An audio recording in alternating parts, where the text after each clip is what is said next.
네, 안녕하십니까. 저는 케이스 인문교육원 인문지도자 김경미입니다. 다시 한번 인사드리겠습니다.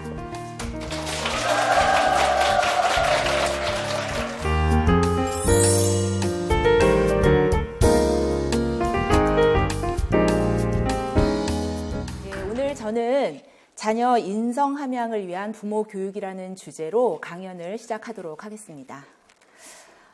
여기 계신 분들도 그렇고 저도 마찬가지지만 우리는 자기 이름으로만 살아가지 않죠. 우리는 누구의 아내이기도 하고요. 또 딸이기도 하고 또 엄마이기도 하고 아빠이기도 합니다. 그래서 우리가 자기 이름으로 이렇게 살다가 결혼을 하고 그 다음에 아이를 낳으면서 우리는 부모라고 하는 이름을 갖게 되는데요. 부모라는 아이를 낳으면서 순간 당황하게 됩니다. 왜 당황을 하느냐 하면 그냥 아이를 낳으면 내가 어머니가 되고 아버지가 될 거라고 생각을 했는데 상황은 그렇지가 않다는 겁니다. 그래서 우리는 이렇게 자녀 키우기가 굉장히 힘들다고 하는 것들을 실감하면서 지내게 되는데요. 저도 그렇지만 여기 계신 여러분들도 아마 자녀 키우기 굉장히 많이 힘드실 겁니다. 저는 아이를 3명을 키우고 있는데요. 그 3명의 아이가 정말 얼굴만 비슷비슷하게 생겼지 마음 씀씀이도 좀씩 다 다르고요. 그리고 먹는 거, 입는 거, 좋아하는 거 이런 것도 다 다릅니다. 그래서 아마도 여기 계신 부모님들도 다 그렇게 아이들을 키우고 아이들을 바라보면서 어떻게 이렇게 한 뱃속에서 나온 아이가 많이 다를까라는 생각을 하면서 아이를 키우고 계실 텐데요. 또 아이 엄마들을 이렇게 만나면 아이 엄마들끼리 이런 얘기를 종종 하곤 합니다.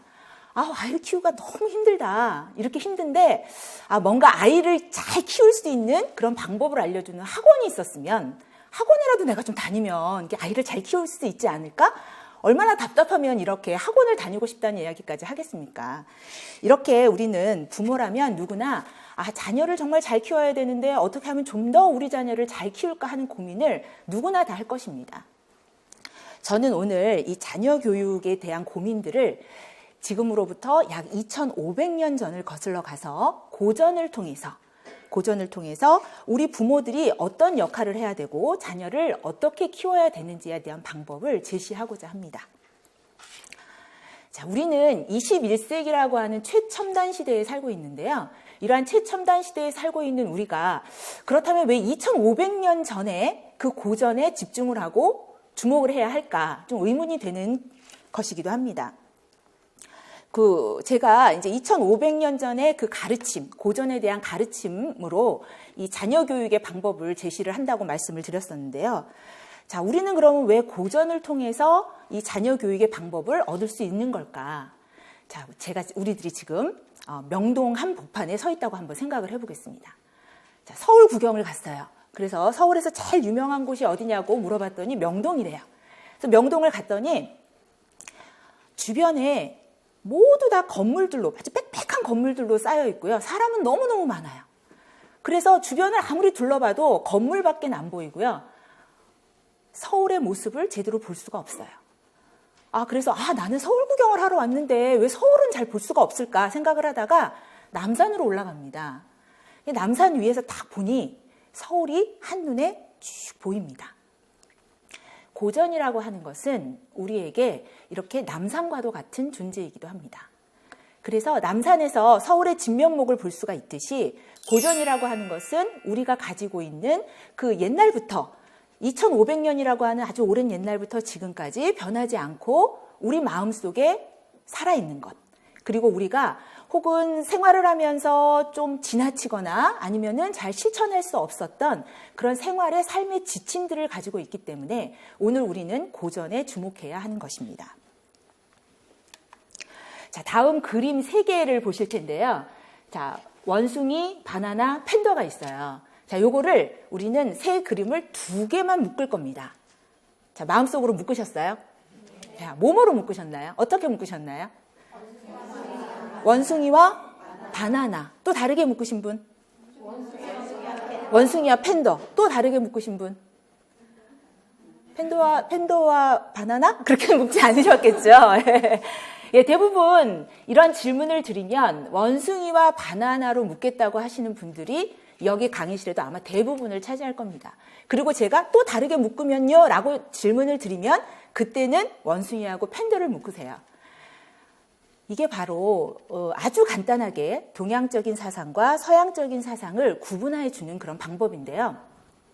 동양적인 사상에서는 관계를 굉장히 중요하게 생각을 합니다. 그래서 보통 그 동양 삼국에 있는 나라들의 사람들한테 이 질문을 던지면 대부분은 다 원숭이와 바나나를 연결을 합니다. 자, 여러분들은 원숭이와 바나나를 왜 연결하셨어요? 원숭이는 바나나를 좋아하니까. 예. 우리는 이렇게 관계성을 굉장히 중요하게 생각을 하는데요. 반대로 서양적인 사고관을 가진 사람들은 원숭이와 바나나가 아니라 원숭이와 팬더를 많이 연결을 합니다. 자, 서양적인 사고는 주로 합리적인 어떤 분류학적인 그런 과학적인 것들을 굉장히 중요하기 때문에 분류학적인 개념으로 동물과 식물로 나누어 버리는 것이죠. 자, 또 다른 예를 한번 설명을 해볼까요? 자, 영어로 사람이라는 뜻을 가진 단어는 person이라는 단어입니다. 자, 이 단어는 한 단어로 person이라고 얘기를 하는데요. 자, 그렇다면 한자 문화권에 있는 사람들이 사람을 뜻하는 단어는 흔히 사람인을 얘기를 합니다. 그런데 사람인이라고 하는 이 글자는 글자 자체로서는 사람인이라고 이야기를 하지만 우리가 쓸 때는 저 인이라고 얘기는 하지 않아요. 그러면 어떻게 얘기를 하냐면 인간이라고 하는 표현을 씁니다. 그래서 사람이 아니라 인간이라고 하는 표현을 쓰는 이유를 자세히 살펴보면 서양적인 사고에서는 사람 한 사람을 생각을 한다면 동양적인 사고관에서는 사람이 중요한 것이 아니라 사람과 사람 사이의 관계를 중요하기 때문에 인이 아니라 인간이라고 하는 표현을 중요하게 생각을 한다는 것이죠. 그래서 사람과 사람 사이를 중시하는 이 동양적인 사고에서는 어떤 도덕적인 것들을 굉장히 중요하게 생각을 하고요. 이 도덕적인 것들을 중요하게 생각을 하려면 결국 순리적인 사람이 되어야 하고 또 순리적인 사고방식을 가져야 합니다. 근데 반대로 서양적인 사고방식을 보면 이 서양적인 사고방식에서는 과학적이고 합리적이고 그리고 분류학적인 그런 것들의 사고방식을 가지고 있다고 할 수가 있습니다. 자, 우리는 학교에서 여러 가지 학문을 배우면서 동양적인 학문이 아니라 서양적인 학문으로 길들여 왔습니다. 그리고 어느 순간인가 무의식적으로 동양적인 사상과 학문보다는 서양적인 합리적이고 과학적인 사상이 훨씬 더 우월하다는 생각을 가지면서 자라왔습니다. 그래서 학문을 할 때도 동양적인 학문보다는 서양적인 학문에 더 집중하면서 자라온 것들이 사실인데요. 많은 미래학자나 인류학자 또는 사회학자들이 21세기 이후의 사회에 대한 것들을 예언을 하면서 이런 예언을 했습니다. 앞으로의 21세기 이후의 사회는 동양적인 사고와 동양적인 학문이 이끌어갈 것이다 라는 이야기를 했어요. 그 이유는 그럼 뭘까 하고 살펴보면 동양적인 사고와 동양적인 학문에서는 아까 여러분이 보셨던 관계를 굉장히 중요하죠. 어떤 관계? 인간관계를 굉장히 중요하게 생각합니다. 그리고 또 한 가지, 사람을 굉장히 귀중하고 소중한 존재로 생각하고 있다는 사실입니다. 바로 이러한 사실들이 서양적인 학문에서 동양적인 학문, 서양적인 사고에서 동양적인 사고로 이동해 가는 하나의 그 메커니즘의 역할을 한다고 볼 수가 있습니다. 자, 그러면 과거부터 이렇게 사람을 굉장히 중요하게 생각을 하고 또 사람 사이의 관계를 중요하게 생각을 하면서 했던 이 동양의 학문을 아주 오랜 기간 배워왔던 우리 선조들이 있었잖아요. 우리 선조들은 그럼 과연 우리 자녀들을 어떻게 교육을 했을까? 정말 궁금하지 않을 수 없습니다. 이런 선조들이 어떻게 아이들을 지도를 하고 교육을 했는지를 잘 살펴본다면 아마 우리가 21세기 이후에 활동을 할 우리 아이들한테 어떤 방법으로 교육을 해야 될 것인가 하는 것들이 아마 명확해질 것입니다. 그래서 지금부터는 조금 더 시간을 저 앞쪽으로 앞당겨서 우리 선조들이 어떤 방법으로 아이들을 교육했는지를 한번 살펴보도록 하겠습니다. 우리는 교육이라고 하면 아이를 낳으면서 시작되는 것들만을 교육이라고 생각을 하고요. 하는데 아이를 낳은 후에 하는 교육보다 더 중요한 교육을 우리 선조들은 아이 낳기 전부터 시작을 했습니다. 그것이 바로 뱃속의 가르침 태교라고 하는 것인데요. 태교라고 하는 것은 그 부부가 아이를 낳기를 계획하고 또는 준비하면서부터 시작을 해서 출산하기까지의 그 모든 과정 속에서 행하는 교육적인 노력을 우리가 태교라고 이야기를 합니다. 여기 계신 분들도 아마 태교를 경험하신 분도 있고 또 경험하지 않으신 분도 있겠지만 우리가 보통 태교를 할 때에 많이 하는 것들이 어떤 것들이 있을까요? 뭐 저를 예를 들면 음식을 과일을 하나를 먹더라도 벌레가 먹거나 또는 조금 이렇게 뭐 껍질이 쭈글쭈글하거나 그런 것들은 먹지 않았던 것 같아요. 그리고 의자나 아니면 방에 앉더라도 몸을 좀 반듯하게 하고 기대서 앉지 않았고요. 또 어른들이 왜 방문 넘어갈 때 문턱 밟지 말라는 얘기 굉장히 많이 하셨잖아요. 그래서 그런 것들에, 그러니까 일상생활을 하면서 굉장히 하지 말아야 될 것들이 많이 있었던 것 같습니다. 그런데 지금 여기서 우리가 얘기하고 있는 이런 것들이 저기 있는 태교신기라고 하는 책에 실려 있습니다. 태교신기라고 하는 책은 조선시대의 사주당 이씨라고 하는 사람이 지은 책인데요. 지금으로부터 약 한 300년이 좀 안 됐습니다. 그래도 굉장히 오랜 시간이 됐죠. 조선시대에 쓰여진 책이니까요. 그런데 이 태교신기 안에는 아까 이야기했던 것처럼 많은 우리가 하지 말아야 될 거 또는 이건 좋으니까 해야 될 거 이런 행동으로 나타나는 지침들도 굉장히 많았지만 그 이외에 이 사주당 이씨가 태교신기를 쓰면서 가장 중요하게 생각했던 부분은 외적인 것이 아니라 내적인 사람의 마음가짐을 굉장히 중요하게 생각을 했고 또 이 태교신기 안에는 사람의 마음가짐을 어떻게 가져야 하는지를 굉장히 중요하게 쓰고 있습니다.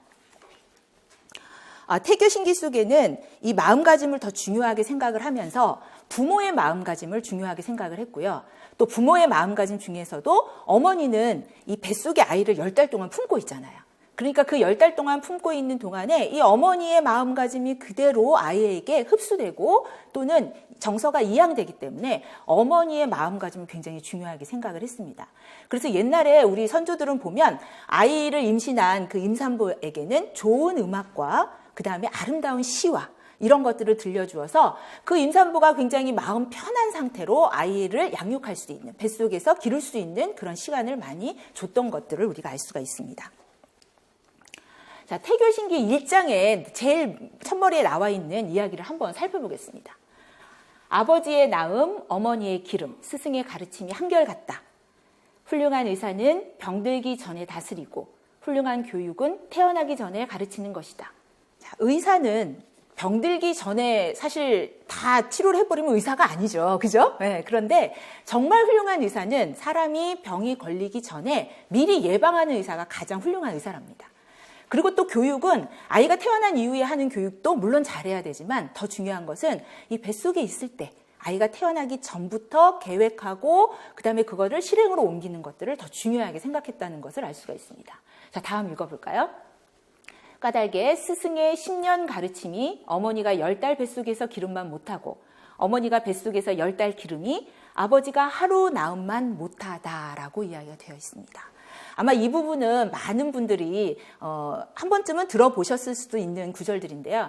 자, 이 네 구절 속에서 보면 어느 게 가장 중요하다고 얘기를 하고 있습니까? 네, 아버지의 하루 나음. 아버지의 하루 나음은 잉태되는 그 순간을 얘기를 합니다. 그러니까 잉태되는 그 순간에 아버지가 어떤 마음가짐을 가지고 있느냐에 따라서 그 아이의 마음이, 아버지의 마음이 그대로 그 아이에게 옮겨간다는 것들을 의미를 하고요. 자, 그 다음에 중요한 건 또 뭐라고 얘기를 하죠? 어머니의 10달 뱃속의 가르침. 그래서 뱃속을 가르치는 데 있어서 그 어머니는 항상 마음가짐을 편안하고 아름다운 마음을 가지면서 내 마음이 아이한테 그대로 전해질 수 있도록 가르치는 겁니다. 그리고 나서 아이가 태어나면 스승의 역할이 중요하게 되는 것입니다. 자, 그럼 여기서 한 가지 또 의문이 생깁니다. 요즘에 태교하는 방식들을 보면은 대부분은 외적인 것에 많이 치중하는 경우가 많습니다. 그런데 여기서 내용을 보니 태교의 가장 중요한 것은 마음가짐이라고 얘기를 했어요. 그래서 우리는 태교를 하는 목적은 똑똑하고 지혜로운 아이를 낳기 위해서 하는 것들이 아니라 결국 이 태교를 하는 목적은 마음이 따뜻한 아이, 그리고 품성이 바른 그런 아이를 기르는 데 목적이 있다고 볼 수가 있겠습니다. 자, 아이가 이렇게 건강하게 10달 뱃속의 가르침을 잘 받고 건강하게 태어나면 이제 약 8살이 되면서 본격적인 교육을 하기 시작합니다. 그 본격적인 교육은 소학이라고 하는 책으로 하기 시작하는데요. 보통 우리나라의 초등학교 들어가는 나이, 그러니까 한 8살 정도가 되겠죠? 8살 정도가 되면 소학이라는 책을 공부를 하면서 자기가 해야 할 여러 가지 가르침들을 책으로서 가르침을 받습니다. 이 소학의 책이 굉장히 두꺼운데요. 그 소학에서 말하고 있는 것들을 아주 간단하게 요약을 해보면 3가지 예절과 4가지 도리 교육을 얘기를 하고 있습니다. 자, 3가지 예절은 그럼 뭘까? 이 8살의 아주 작은 아이들한테 어떤 예절을 먼저 가르쳐야 될까? 여기 보면 쇠소, 응대, 진퇴라고 되어 있는데, 자, 한자가 좀 어렵지만 제가 이제 잘 설명을 해드리겠습니다. 자, 쇠소라고 하는 거의 쇠자는요, 물을 뿌린다라는 뜻입니다. 그리고 소는 우리가 청소한다 그럴 때 그 소자인데요, 물 뿌리고 청소하는 걸 이야기를 합니다. 옛날에는 왜 마당을 쓸 때, 옛날에는 집에 다 마당이 있었잖아요. 요즘은 다 아파트 생활을 하시는 분들이 많으시지만 마당을 막 쓸면 먼지가 일어나잖아요. 그래서 먼저 마당을 쓸기 전에 물을 막 뿌려요. 물을 막 뿌리고 그 다음에 그 다음에 마당을 쓸어야 먼지가 일어나지 않죠. 그래서 쇠소라고 하는 이 마당 쓸고 결국은 자기 주변 정리를 잘 하게끔 만드는 아이로 키우는 것을 가장 첫 번째로 꼽았습니다. 그 다음 2번째는 뭐냐면 응대입니다. 저는 이 응대를 굉장히 중요하게 생각을 해요. 저희 아이를 기를 때도. 왜냐하면 요즘 아이들은요, 부르면 대답을 잘 안 하더라고요. 예, 대답은 유치원 때까지만 잘했던 것 같아요. 예, 그래서 대답을 잘 안 하는데 이 응대라고 하는 건 부모님이나 어른이 부르면 네 하고 대답하는 거. 그리고 네 하고 대답하는데 그치지 않고 대답하고 빨리 그 어른을 뵈러 가는 거까지가 바로 응대입니다. 자, 그 다음에 중요한 것이 진퇴입니다. 우리가 집 안에서 살다가 집 밖으로 나갔다 들어왔다 하는 경우가 많잖아요. 그리고 또 부모님의 방에 들어갔다 나왔다 하는 경우도 많습니다. 이 진퇴라고 하는 거는 내가 지금 들어가서 내가 지금 어디에 갈 겁니다 하고 이야기를 하는 거. 그러니까 내가 집 밖을 나가면 부모님이 나의 거취를 알고 있어야 되잖아요. 그냥 휙 나가면 얘가 어디 갔나 그러고 걱정하시니까. 그래서 부모님께 항상 내가 나가고 들어오고 하는 것들을 알려드리는 것들이 바로 진퇴입니다. 바로 이 3가지 예절을 중요하게 생각하고 그거를 가리키려고 했던 것이 바로 그 소학의 내용이고요. 그 다음이 바로 4가지 도리 교육입니다. 애친, 경장, 융사, 친우라고 하는 이 4가지의 도리 교육을 또 중요하게 생각을 했는데, 애친이라고 하는 거는 부모님을 사랑하는 거예요. 부모님을 사랑하는 거. 그 다음에 경장이라고 하는 거는 어른을 공경하는 거. 융사는 스승님을 높여드리는 거. 친우는 내 가장 친한 친구든 옆에 친구든 모든 친구와 친하게 지내는 거. 이 4가지를 얘기를 합니다. 자, 8살의 나이대를 한번 이렇게 보면 그때의 사회생활이라고 하는 건 굉장히 좁죠. 어른의 사회생활하고의 범위가 굉장히 다릅니다. 그래서 그 사이의 그 범위는 결국은 부모님이나 아니면 주변의 어른이나 또 스승님이나, 그러니까 선생님이죠. 선생님이나 또는 자기 주변의 또래 친구하고의 관계를 맺는 것들이 대부분입니다.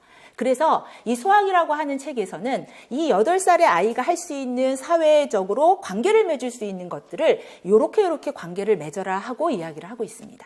자, 지금까지 본 내용을 살펴보면 전통사회에서는 과연 어떻게 교육을 시켰나.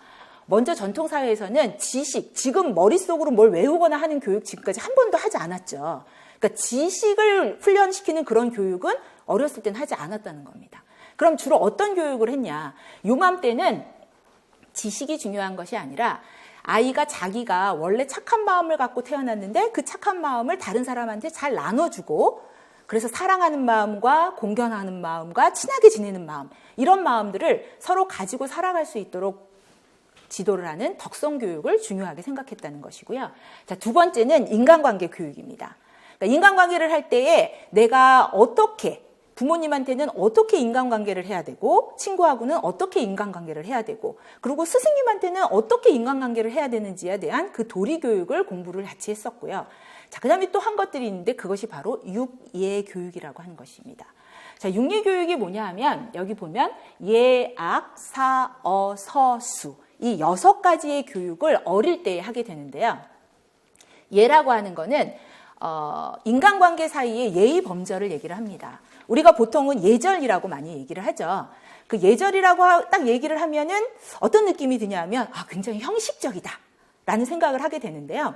여기서의 예는 그 형식적인 외면으로 보여지는 것도 물론 포함이 되지만 예라고 하는 것은 마음속에서 우러나는 것이 바깥의 형식과 서로 조화를 이루면서 하모니를 이루어가는 것, 그것을 이야기를 합니다. 자, 그 다음에 또 중요한 것이 바로 악입니다. 음악 교육인데요. 어릴 때부터의 그래서 음악 교육은 굉장히 좋습니다. 음악 교육을 하는 것은. 이 음악 교육을 옛날에도 저도 피아노를 한 번씩 쳐봤고 또 저희 아이도 피아노 교육을 한 번 시켜보면 처음엔 어때요? 처음 교육을 시킬 때는 굉장히 시끄럽잖아요. 예, 음도 하나도 안 맞고 연습을 할 때마다 틀리죠. 예, 뭔가 조화로운 음악을 하기까지는 굉장히 많은 연습을 거쳐야 되는데요. 그런 훈련과 습득을 통해서 아이는 이 음과 이 음을 연결하니까 굉장히 조화롭더라 라고 하는 것들을 습득하게 되고요. 그것이 단순히 음악 교육에서 그치는 것이 아니라 인간관계 속에서도 그대로 적용을 시킨다는 것입니다. 그래서 예와 악은 항상 예를 할 때 음악이 같이 들어가는 것은 이 예의를 할 때도 이 음악으로서 마음이 일어나고 그 마음이 일어나는 것들을 그대로 표현할 수 있게 하기 위해서 바로 예와 악이 함께 갔다는 것을 알 수가 있고요. 사와 어라고 하는 것들을 교육을 시켰습니다. 지금은 이런 교육을 안 시켜요. 예, 사는 활속이에요. 그리고 어는 수레물기입니다. 그러니까 이거는 정말 과거 옛날 전통 방식의 그 교육 과정이었던 거죠. 자, 그러면 이거는 지금으로 치면은 어떤 활동에 들어가느냐 하면 체육 활동에 들어갑니다. 예, 체육 활동에 들어가요. 예체능이죠. 예, 체육 활동에 들어갑니다. 그래서 활쏘기와 수레몰기를 중요하게 생각했던 이유는 물론 몸도 단련이 되죠. 예, 건강한 아이를 만들기 위해서 했던 것도 되지만 더 중요한 이유는 자, 우리가 올림픽에서 그 양궁 선수들이 올림픽 경기하는 거 한 번이라도 다 보셨죠? 네.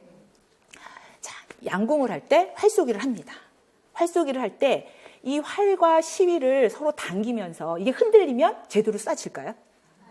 표적에 안 맞겠죠. 자, 이게 표적에 잘 맞도록 잘 고정을 했는데 마음이 너무 떨려. 그럼 또 잘 쏴질까요? 잘 안 쏴지죠. 적중하지 못합니다. 그래서 적중한다는 의미는 결국은 내 몸가짐과 마음가짐이 다 집중이 되어 있는 상태에 적중을 할 수 있는 거거든요. 그리고 결국은 그래서 이 사나 어 같은 이 체육 활동은 몸가짐을 단련하는 거에 또 의미가 있지만 더 중요한 거는 어떤 한 가지 일을 할 때 내가 집중하는 거. 이렇게 집중을 잘할 수 있는 그 상황을 만들어주고 또 자, 이렇게 해서 집중을 해서 딱 쐈어요. 그런데 표적에 딱 맞았을 때 정말 얘를 딱 중앙에 맞추면 너무 좋은데 10점이 아니라 6점에 쏠 수도 있잖아요. 8점에 쏠 수도 있고. 그러면 실망하죠. 그런데 그 실망의 탓을 내가 쏘려고 하는데 바람이 살짝 불었어. 그리고 내가 쏘려고 하는데 뭔가 이 화살을 만든 사람이 약간 휘게 만든 것 같아. 여러 가지 갖다 이유를 붙일 수 있어요. 그렇죠? 그런데 옛 사람들은 쏘면서 집중을 하게 하는 마음과 더불어서 결과에 대해서 승복할 수 있는 그런 마음을 바로 이 사와 어라는 교육을 통해서 할 수 있었다는 겁니다. 자, 그 다음 교육이 바로 서입니다. 서와 수인데요. 서는 그야말로 우리가 글쓰기 교육이죠. 그래서 왜 옛날에 서예 같은 거 한 번씩 써보신 분들은 옛날엔 글을 다 이렇게 묵으로 해서 이렇게 서예를 썼으니까 쓰신 분들은 보면은 이 붓이 우리 펜처럼 이렇게 딱딱하지 않잖아요. 이렇게 말랑말랑하다 보니까 내 마음대로 잘 안 써지죠. 그러다 보니까 내가 몸가짐이나 마음가짐이 흐트러지면 글씨체도 흐트러져요. 그래서 몸과 마음의 집중을 이것도 역시 잘해야 글씨를 잘 쓸 수 있고요. 또 옛 성현들이 한 좋은 글귀들을 내가 읽어야 되는데 쓰는 것뿐만 아니라 읽고 보고 알아야 되잖아요. 그래서 그런 교육도 같이 한 것이 바로 이 서교육이고 그와 더불어서 숫자를 어떻게 잘 공부를 시킬까 하는 것도 이 교육 중에 하나였다고 이야기를 합니다. 자, 그래서 이것들을 보면 우리 선조들이 굉장히 많은 교육들을 아이들한테 어렸을 때 다양하게 시켰구나라고 하는 것들을 알 수가 있는데 제7차 교육 과정에 보면 우리의 아이들을 전인교육을 시킨다라고 되어 있습니다. 전인교육이라고 하면 여기 본 것처럼 지, 덕, 덕체를 갖춘 인간형을 전인교육의 인간형으로 이야기를 하고 있어요. 그런데 앞에서 보신 것처럼 우리 선조들은 어떤 교육을 시켰냐면요. 지덕체를 함유한 전인교육이 아니라 덕체지를 함유한 전인교육을 시켰다는 걸 알 수가 있습니다. 그러니까 옛날 선조들은 지혜보다는 덕을 가장 우선시하고 마음가짐, 그 사람의 마음가짐이 어떠느냐가 그 사람이 가진 지식과 그 학식보다 훨씬 더 우월하게 생각했다고 하는 것들을 우리가 알 수가 있습니다. 2500년 전 춘추 전국시대에 공자라고 하는 인물이 있습니다. 공자는 다 한 번씩 다 들어보셨죠? 네, 다들 아시죠, 잘. 자, 공자라고 하는 사람이 자녀 교육은 이렇게 시키는 거야 라고 7가지 원칙을 내놓았습니다. 자, 그러면 2500년 전 춘추 전국시대에 살았던 공자가 내놓은 자녀 교육의 7가지 원칙을 다시 한번 같이 알아보도록 하겠습니다. 자, 입즉효, 출즉제, 근이신, 범애중, 이친인, 행유여력, 즉위학문. 집에 들어가서는 효도하고 나와서는 공손하며 행실을 삼가고 말을 성실하게 하며 널리 사람들을 사랑하되 인한 사람과 친해야 하니 이를 행하고 남은 힘이 있으면 글을 배워야 한다. 지금과는 너무 많이 다르지 않나요? 우리는 태어나면서부터 영어를 가르치고요. 네, 아이들이 한글을 조금이라도 늦게 깨우치면 굉장히 마음에 조바심이 일어납니다. 아니, 우리 애는 왜 이럴까? 왜 이렇게 잘 이렇게 못 따라하지? 라고 얘기를 하는데 지금 공자가 얘기하는 7가지 중에 제일 마지막에 있는 게 뭐예요? 글을 배우는 거예요. 그러면 그 앞에 있는 것들이 더 중요하다는 얘기거든요. 그러니까 공자가 얘기한 들어가서 효도하고 여기서부터 순차적으로 잘 할 수 있고 나중에 남는 시간 있으면 이거 다 하고도 남는 시간 있으면 그때 공부를 하래요. 자, 그럼 공자가 얘기한 7가지 원칙 다시 같이 알아보도록 하겠습니다. 자, 공자가 처음으로 가장 중요하게 생각했던 것은 바로 효도교육입니다. 효인 효도교육인데요. 효라고 하는 것은 그 부모가 자식을 사랑하잖아요. 그런데 자식이 항상 그 사랑을 이렇게 받고 있는데 부모의 사랑이 너무너무 소중하구나 라고 하는 것들을 알고 그 소중한 사랑을 계속 받기 위해서 하는 노력을 우리가 효라고 이야기를 합니다. 그래서 이 효라고 하는 교육은 그냥 단순히 가만히 있다고 해서 효도를 할 수 있는 아이들은 별로 없어요. 이 효도요, 결국은 습관 교육이에요. 그런데 이 습관 교육은 나이가 들어서는 제대로 되지 않습니다. 그러니까 아주 어렸을 때부터 부모에게 효도하는 방법을 내가 몸소 보여주거나 아니면 아이가 스스로 할 수 있도록 이끌어주는 그런 습관 교육이 굉장히 중요하고요. 자, 2번째는 제교육입니다. 제라고 하는 거는 다른 그 어른들을 공경하는 건데요. 효교육에서 조금 더 확장된 느낌이라고 보시면 돼요. 그러니까 내 부모를 공경하는, 사랑하는 사람은 밖에 나가서도 다른 부모도 공경하게 되어 있습니다. 왜냐하면 내 부모가, 내가 지금 사랑하는 부모가 있잖아요. 근데 이 내 부모가 밖에 나가면 다른 사람한테는 누가 되죠? 다른 사람한테는 그냥 어른이 돼요. 그죠? 어른이 돼요. 그러면 내가 사랑하는 부모가 밖에 나가서도 잘 그 다른 사람이 공경을 하게 만들려면 결국 나도 다른 부모들을 봤을 때 공경하는 마음을 가져야 되겠죠.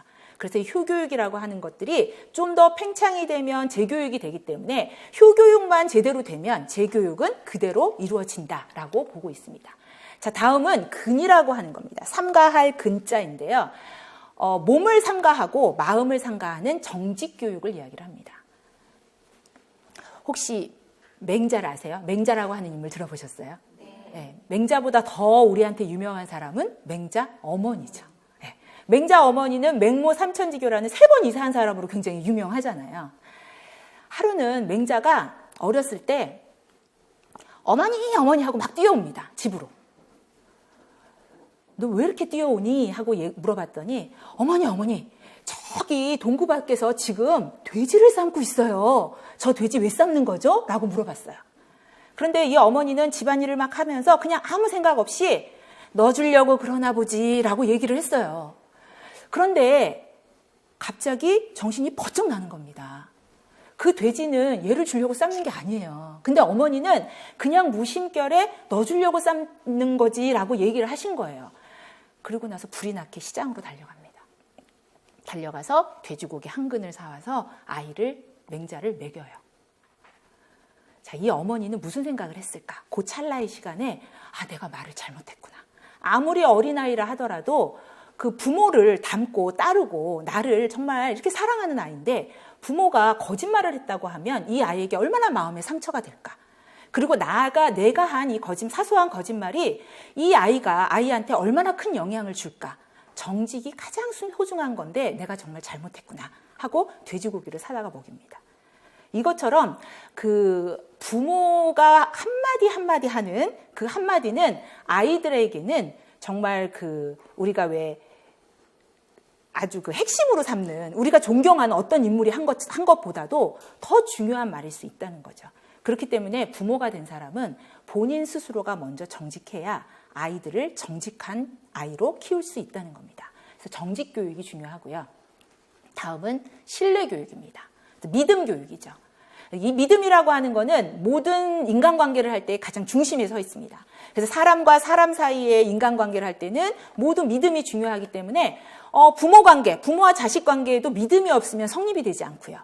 그리고 어른과 아이 또는 스승과 제자, 친구와 친구 사이에도 믿음이 없으면 서로 그 관계는 오래 존속이 되지 못합니다. 그래서 이 믿음 관계가 굉장히 중요하고요. 자, 그 다음에 얘기했던 것이 범애중이라는 겁니다. 범애중은 모든 사람을 다 사랑하는 그런 마음을 가르치는 사랑교육입니다. 그래서 사람을 사랑한다는 거는 앞에서도 우리가 했었어요. 효교육은 부모를 사랑하는 거였고요. 재교육은 주변에 있는 여러 어른들을 사랑하는 거였어요. 근데 여기서 그치지 않고 그것이 조금씩 더 확장이 돼서 이제는 모든 사람을 사랑할 수 있는 그런 범애중의 단계까지 이룰 수 있도록 교육을 시켜야 한다고 얘기를 합니다. 자, 그럼 그 다음은 뭘까요? 친인입니다. 자, 관계교육을 얘기를 하는데요. 우리가 그 또래 집단, 8살 정도면 또래 집단이잖아요. 한 집단에서 이렇게 아이들이 이렇게 뭉쳐서 놀기 때문에 또래 집단이라는 표현을 쓰는데 이 또래 집단이라고 하는 거는 고맘때의 아이들에게 굉장히 큰 영향을 미칩니다. 그래서 친구를 잘못 사귀면 정말 그 중요한 시기에는 친구 하나 때문에 잘못될 그런 확률도 굉장히 많이 높아요.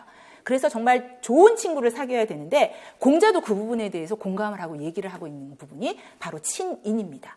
자, 모든 사람을 사랑하는 마음은 같되 나와 관계를 갖는 사람은 어떤 사람과 관계를 해야 하냐면 착한 사람, 인의 마음을 가지고 있는 그 착한 사람과 관계를 맺어야 한다는 것이 바로 공자의 생각이었고, 자, 효부터 시작해서 재, 근, 신, 범애중, 친, 인의 관계인 이 6가지를 아이들이 모두 다 잘할 수 있은 다음에 비로소 시간이 남으면 뭐를 한다고요? 네, 학문을 한다고 이야기를 하고 있습니다.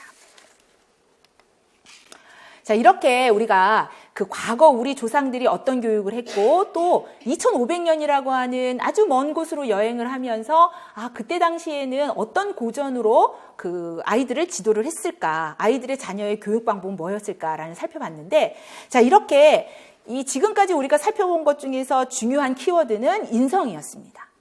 결국 인성 그 고전의 안에 숨겨진 그 아이를 잘 키우고 아이를 자녀 교육을 잘할 수 있는 방법은 인성과 사람됨을 어떻게 잘 지도할 수 있느냐가 키워드였는데요.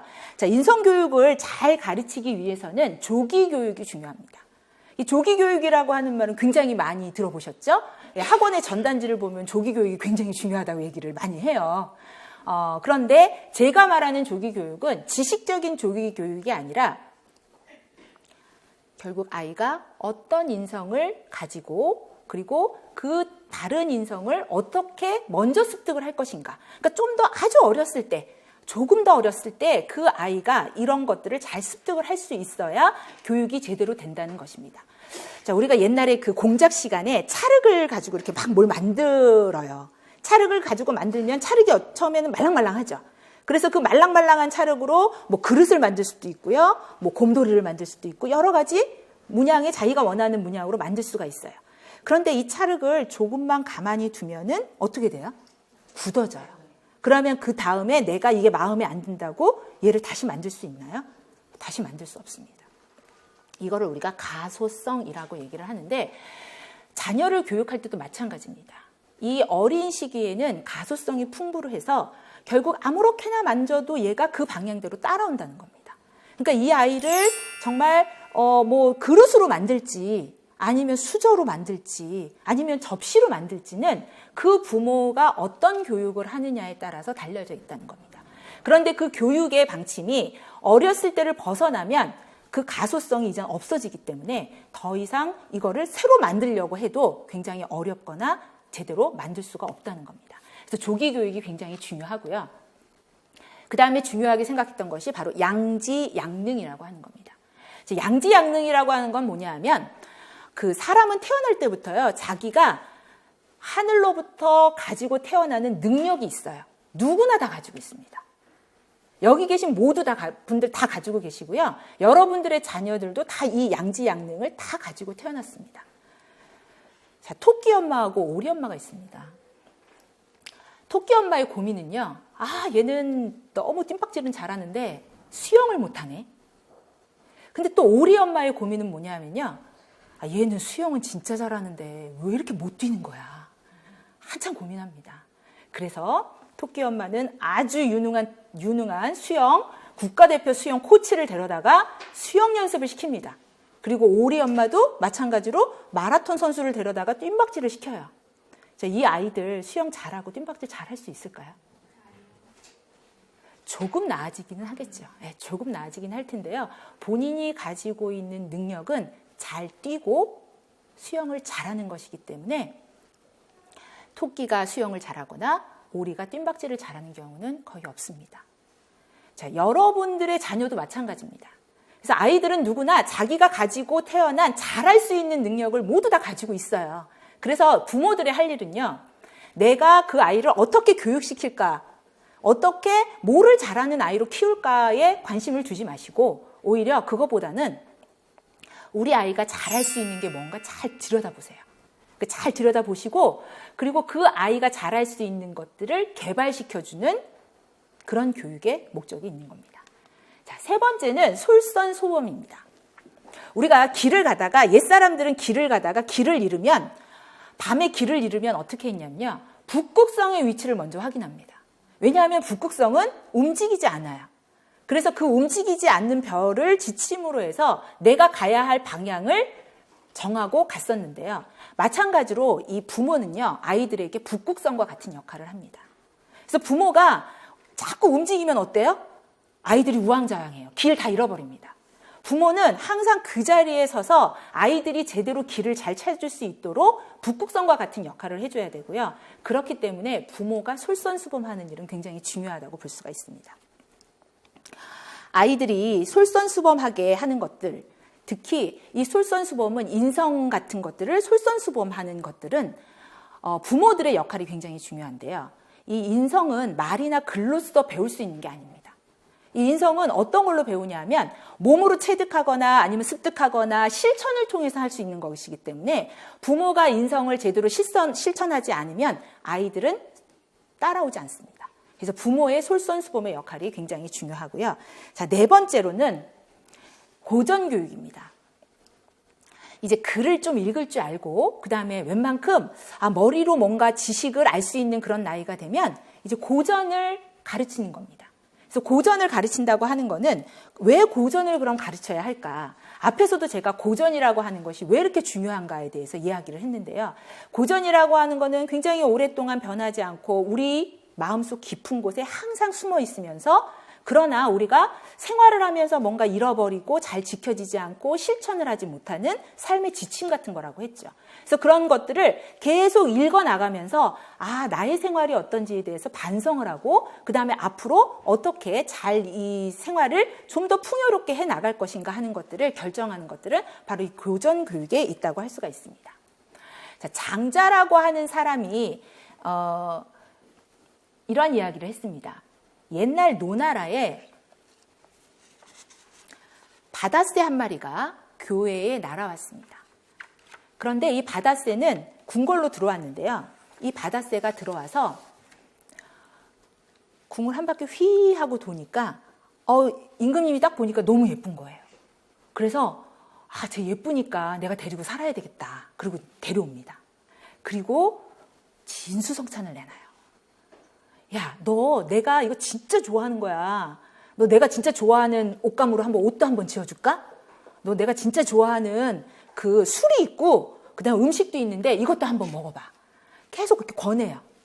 그런데 바다새는 이러한 극진한 대접을 받고 어떻게 됐냐면 사흘 만에 죽습니다. 자, 이 노나라 임금, 이 노나라 왕은 과연 무엇을 잘못한 걸까요? 이 노나라 임금은 자기가 정말 주고 싶고 귀하게 여기는 것들을 다 바다새한테 줬어요. 그런데 바다새는 결국은 죽어버렸죠. 이 노나라 임금은 어떤 것들을 잘못했을까? 자기가 좋아하는 것을 새한테 강요를 한 게 되는군요. 네. 노나라 임금이 만약에 그럼 노나라 임금이 새가 뭘 좋아할까? 한번 생각을 한 번이라도 해봤으면, 그리고 얘를 내가 데리고 살면 얘가 정말 행복할까? 라는 생각을 한 번이라도 해봤으면 과연 새가 죽었을까? 라고 하는 그런 생각을 하게 되는데요. 혹시 여러분들도 내가 가지고 있는 정말 좋은 것, 귀한 것들을 내 자녀에게 다 주고 거기 안에서 만족감을 찾고 계시지는 않으신지요?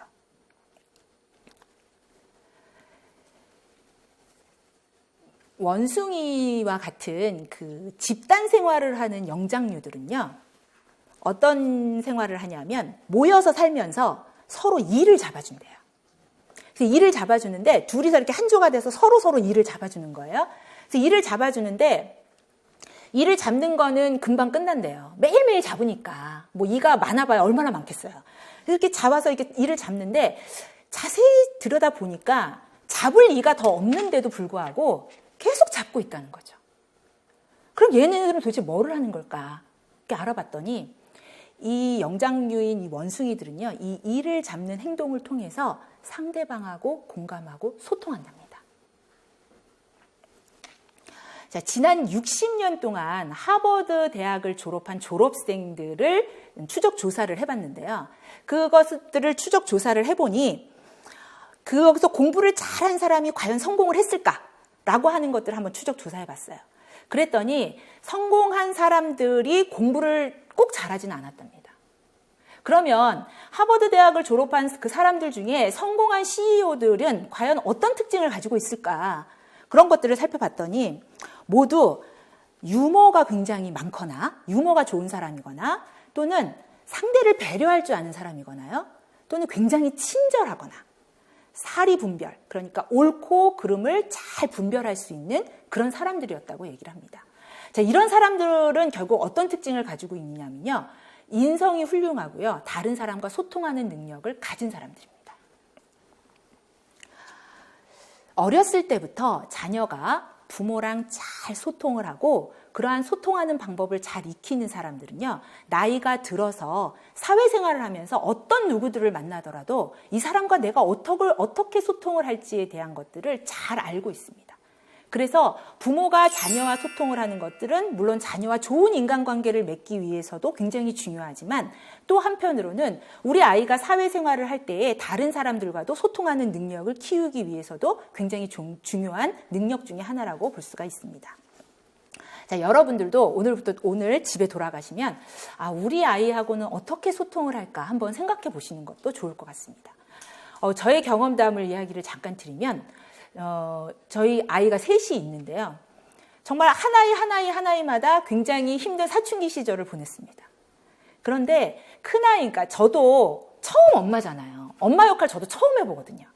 그런데 큰아이가 너무 심하게 사춘기 역할을 겪으니까 저도 굉장히 많이 당황이 됐어요. 그래서 고민을 하다가 뭐 싸우기도 하고 정말 너무 많은 그 말도 입에 담지 못할 많은 일들이 있었는데도 불구하고 그 아이와의 그 소통을 저는 제가 배웠던 차로 했습니다. 그래서 한 잔의 녹차를 마시면서 아이와 소통을 했었는데요. 밤 10시만 되면 저희는 아직도 저희 집에서 모든 식구들이 식탁에 모여서 차를 마십니다. 굉장히 오래됐어요. 다 모여서 아이들이 왜냐하면 요즘에는 같이 밥 먹을 시간도 잘 없어요. 아이들이 크다 보면 자기 각자의 생활도 있고 뭐 학교도 늦게 파하고 이러다 보니까 만나는 시간이 빨라야 10시 정도밖에 안 되더라고요. 그래서 10시에 만나서요 항상 차를 마십니다. 이제 제가 먼저 이제 차를 준비를 해놓고 차를 마셔요. 저희 신랑이 제일 좋아하는 시간이 차 마시는 시간이에요. 그래서 같이 차를 마시면서 그날 있었던 이야기들을 같이 합니다. 예. 그런데 처음부터 이게 잘 됐겠어요? 절대 잘 안 됐습니다. 처음에 제가 우리 큰아이 때문에 이것들을 시작을 했지만 제가 10시에 이제는 모두 모여서 차를 먹는 거야 라고 이야기를 했어요. 근데 거의 한 3달은요, 앉아가지고 정말 차만 마시더라고요. 말 한마디도 안 해요. 그리고 엄마의 눈치와 아빠의 눈치를 봅니다. 엄마, 아빠 왜 이러지? 이게 무슨 일이지? 이 아이들한테도 당황이 되는 거죠. 그런데 그게 이제 3달이 되고 6달이 되고 1년이 넘어가면서 그 자리가 굉장히 자유로운 소통의 장이 됐습니다. 그래서 여러분들도 꼭 차가 아니어도 상관없습니다. 정말 아이들이 좋아하는 게임을 함께 하면서 소통하는 부모들도 있고요. 그리고 또 아이가 뭐 핸드폰이나 이런 것들을 좋아하면 정말 문자 하나를 보낼 때 이모티콘, 하트 하나 날려주는 거, 이런 것도 굉장히 큰 소통의 하나가 되겠죠. 그래서 이런 소통할 수 있는 방법을 꼭 찾으셔서 우리 아이와 소통을 잘해야 아이에게 내가 하는 교육도 잘 먹힐 수가 있겠죠. 그래서 소통할 수 있는 방법을 꼭 찾아보시기 바랍니다. 자, 어두운 바다를 지나는 배들은 이 등대의 불빛을 보고 정박을 합니다. 까마득한 어둠이 내려 깔리면 주변에 아무것도 보이지 않기 때문에 정박할 곳을 잘 찾지 못하는데, 그러다 보면 암초에 걸려서 배가 가라앉을 수도 있어요. 그런데 이 등대의 불빛은 결국 이 한 줄기 불빛이긴 하지만은 배가 안전하게 정박을 하게 해줍니다. 자, 21세기에 자녀를 바르게 키워내는 일은 이렇게 아주 어두운 바다에서 인성교육이라고 하는 한 줄기 그 빛을 발견하는 것. 그래서 인성 갖춘 자녀로 만드는 일입니다. 인성 갖춘 자녀로 키우는 일은 바로 여기 계신 모든 학부모님들과 여러분들의 역할입니다. 지금까지 경청해 주셔서 감사합니다.